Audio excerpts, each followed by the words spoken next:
Today let's see how we can bend objects in Blender easily. So here we got this default. So first of all, let's clear this camera and light in the scene. Now let's make use of this cube. So select the cube, press S and increase the scaling in y-axis. So I think this much is fine. Let's add loop cuts here. So press tab key for edit mode, or else you can change it from here. Now Control R and add loop cuts here. So here I'm adding a bunch of loop cuts.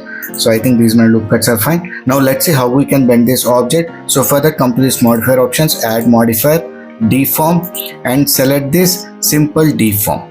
So here we got this bend option. So after changing this bend option, if I increase the angle, you can see we are not finding the result which we are looking for. So here we got this origin option, right? So let's use this one. So in order to use this one, we need to create empty. So go to this add, come to this empty and select these arrows. Let's increase the scaling. So here we got this axis, right? We are making use of this axis. So come to these options and in origin select the empty.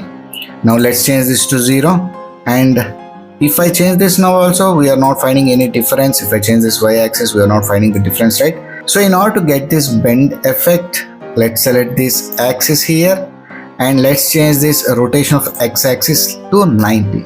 Now let's select the object, come to this x-axis, and if I change this axis now, you can see we can bend our object, and if I change this to y-axis, we can bend in y-axis. So in this way we can bend objects in Blender easily.